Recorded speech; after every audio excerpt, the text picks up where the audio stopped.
ಮಹಿಳೆಯರ ಅಕೌಂಟ್ಗೆ ಕ್ರೆಡಿಟ್ ಆಯಿತು 9,000. ಚುನಾವಣೆ ಎಫೆಕ್ಟ್ ಇದು. ಬಂಪರ್ ಮೇಲೆ ಬಂಪರ್. ಎಸ್, ಮಹಿಳೆಯರ ಅಕೌಂಟ್ಗೆ 9,000 ರೂಪಾಯಿ ಕ್ರೆಡಿಟ್ ಆಗಿದೆ. ಎಲೆಕ್ಷನ್ ಮುನ್ನ ಚುನಾವಣೆಯ ಎಫೆಕ್ಟ್ ಇದು. ಅಸ್ಸಾಂ ಮಹಿಳೆಯರ ಮನ ಗೆಲ್ಲೋದಕ್ಕೆ 9,000 ಜಮಾ ಆಗಿದೆ. ಗ್ಯಾರಂಟಿ ರೀತಿಯ ಯೋಜನೆಯಡಿ ಬಂಪರ್ ಗಿಫ್ಟಿಗೂ ಹಣ ಕ್ರೆಡಿಟ್ ಮಾಡಿದಂತಹ ಸಿಎಂ ಹೇಮಂತ್ ಬಿಸ್ವಾ ಶರ್ಮಾ. ಓರು ನೋಡೈ ಎನ್ನುವ ಯೋಜನೆಯಡಿ 9,000 ರೂಪಾಯಿ ಕ್ರೆಡಿಟ್ ಆಗಿದೆ. ಕಾಂಗ್ರೆಸ್ ಗ್ಯಾರಂಟಿ ಯೋಜನೆಯನ್ನು ಅನುಸರಿಸಿದಂತಹ ಬಿಜೆಪಿ ಮಹಿಳಾ ಫಲಾನುಭವಿಗಳಿಗೆ ತಿಂಗಳಿಗೆ 1,250 ರೂಪಾಯಿ ನೀಡುತ್ತಾರೆ. ಚುನಾವಣೆಗಾಗಿ ಒಟ್ಟಾಗಿ ಹಣ ಹಾಕಿದ ಅಸ್ಸಾಂ ಸಿಎಂ ಬೋಹಂಗಾ ಬಿಹು ಎಂಬ ಹಬ್ಬಕ್ಕಾಗಿ 4,000 ರೂಪಾಯಿ ಜಮೆಯಾಗಿದೆ. ಇತ್ತೀಚೆಗೆ ಬಿಹಾರದಲ್ಲೂ ಮೊದಲೇ ಹಣ ಹಾಕಿದ್ರು.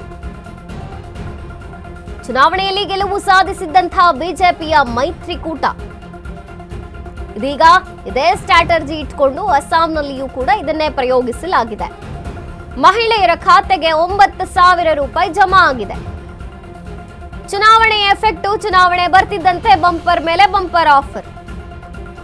ಅಸ್ಸಾಂ ಮಹಿಳೆಯರ ಮನ ಗೆಲ್ಲೋದಕ್ಕೆ 9,000 ರೂಪಾಯಿ ಹಣ ಜಮಾ ಆಗಿದೆ. ಗ್ಯಾರಂಟಿ ರೀತಿಯ ಯೋಜನೆ ಅಡಿ ಬಂಪರ್ ಗಿಫ್ಟ್. ಹಣ ಕ್ರೆಡಿಟ್ ಮಾಡಿದ ಸಿಎಂ ಹೇಮಂತ್ ಬಿಸ್ವಾ ಶರ್ಮಾ. ಓರು ನೋಡೈ ಎಂಬುವ ಯೋಜನೆ ಅಡಿಯಲ್ಲಿ 9,000 ರೂಪಾಯಿ ಕ್ರೆಡಿಟ್ ಆಗಿದೆ. ಕಾಂಗ್ರೆಸ್ ಗ್ಯಾರಂಟಿ ಯೋಜನೆಯನ್ನೇ ಬಿಜೆಪಿ ಅನುಸರಿಸಿತು. ಮಹಿಳಾ ಫಲಾನುಭವಿಗಳಿಗೆ 1,250 ರೂಪಾಯಿ ತಿಂಗಳಿಗೆ ನೀಡುತ್ತಾರೆ. ಈಗ ಚುನಾವಣೆಗೋಸ್ಕರ ಒಟ್ಟಾಗಿ ಹಣವನ್ನು ಜಮಾ ಮಾಡಲಾಗಿದೆ ಮಹಿಳೆಯರ ಅಕೌಂಟ್ಗೆ.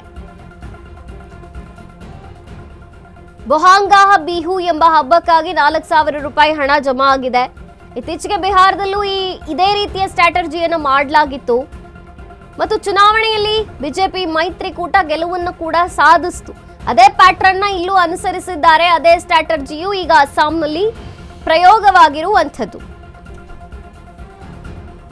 ಮಹಿಳೆಯರ ಅಕೌಂಟಿಗೆ ದಿಢೀರಂತ 9,000 ರೂಪಾಯಿ ಕ್ರೆಡಿಟ್ ಆಗಿದೆ. ಎಲೆಕ್ಷನ್ಗೂ ಮುನ್ನ 40 ಲಕ್ಷ ಸ್ತ್ರೀಯರಿಗೆ ಬಂಪರ್ ಆಫರ್ ಅನ್ನ ನೀಡಿದ್ದಾರೆ. ಚುನಾವಣೆ ಇನ್ನೇನು ಹತ್ರ ಇದೆ ಅನ್ನುವಾಗಲೇ ಮುಖ್ಯಮಂತ್ರಿ ಹೇಮಂತ್ ಬಿಸ್ವಾ ಶರ್ಮಾ ಮಹಿಳೆಯರ ಮನ ಗೆಲ್ಲೋದಕ್ಕೆ ಈ ಸ್ಟ್ರಾಟಜಿಯನ್ನ ಮಾಡಿದ್ದಾರೆ. ಅಲ್ಲಿನ ಮಹಿಳೆಯರ ಖಾತೆಗೆ, ಬ್ಯಾಂಕ್ ಖಾತೆಗಳಿಗೆ ಸರ್ಕಾರದಿಂದ ಗ್ಯಾರಂಟಿಯ ರೀತಿಯ ಯೋಜನೆ ಅಡಿಯಲ್ಲಿ 9,000 ರೂಪಾಯಿ ಜಮಾ ಮಾಡಿದ್ದಾರೆ. ಅಸ್ಸಾಂ ಸರ್ಕಾರ ಓರು ನೋಡೈ ಎನ್ನುವಂಥ ಯೋಜನೆಯಡಿ ಅರ್ಹ ಮಹಿಳೆಯರ ಖಾತೆಗೆ 9,000 ರೂಪಾಯಿ ಜಮಾ ಮಾಡಿರುವಂಥದ್ದು. ಮಹಿಳಾ ಫಲಾನುಭವಿಗಳಿಗೆ ಪ್ರತಿ ತಿಂಗಳು 1,250 ರೂಪಾಯಿಯನ್ನು ನೀಡಲಾಗುತ್ತೆ. ಇದೀಗ 4 ತಿಂಗಳದ್ದು ಒಟ್ಟಾಗಿ ಹಾಕಿರುವಂಥದ್ದು, ಅವರ ಅಕೌಂಟ್ಗೆ ಜಮಾ ಆಗಿರುವಂಥದ್ದು. ಇದೀಗ ಬೋಹಂಗಾ ಬಿಹು ಅನ್ನುವಂತಹ ಹಬ್ಬ ಬರ್ತಿದೆ. ಆ ಕಾರಣಕ್ಕೆ 4,000 ರೂಪಾಯಿ ಹಾಕಲಾಗಿದೆ. ಹೀಗಾಗಿ ಹಿಂದಿನ ಒಂದು 4 ತಿಂಗಳ 5,000 ಮತ್ತು ಹಬ್ಬದ 4,000 ಸೇರಿ 9,000 ರೂಪಾಯಿ ಅರ್ಹ ಮಹಿಳಾ ಫಲಾನುಭವಿಗಳ ಅಕೌಂಟ್ಗೆ ಜಮೆ ಆಗಿರುವಂಥದ್ದು. ಇದು ಚುನಾವಣೆಗೆ ಸಂಬಂಧಿಸಿದ್ದಲ್ಲ ಅಂತ ಸಮರ್ಥಿಸಿಕೊಂಡಿದ್ದಾರೆ ಮುಖ್ಯಮಂತ್ರಿಗಳು. ಆದರೆ ಚುನಾವಣೆ ಹತ್ತಿರ ಇರೋದ್ರಿಂದ ಸ್ಟ್ರಾಟಜಿಗಳನ್ನ ಮಾಡುತ್ತಿದ್ದಾರಾ ಅನ್ಸುತ್ತೆ. ಯಾಕೆಂದ್ರೆ ಬಿಹಾರದಲ್ಲೂ ಕೂಡ ಇದೇ ಸ್ಟ್ರಾಟಜಿಯನ್ನ ಅನುಸರಿಸಿ ಬಿಜೆಪಿಯ ಮೈತ್ರಿಕೂಟ ಅಲ್ಲಿ ಗೆದ್ದಿತ್ತು. ಈಗ ಅಸ್ಸಾಂನಲ್ಲಿಯೂ ಕೂಡ ಇದೇ ಪ್ಯಾಟರ್ನ್ ಮುಂದುವರಿಸಿದ್ದಾರೆ. ಮೈತ್ರಿಕೂಟವನ್ನು ಅಲ್ಲಿ ಬಿಹಾರದಲ್ಲಿ ಅಧಿಕಾರಕ್ಕೆ ತರಲು ಕಾರಣವಾಯಿತು.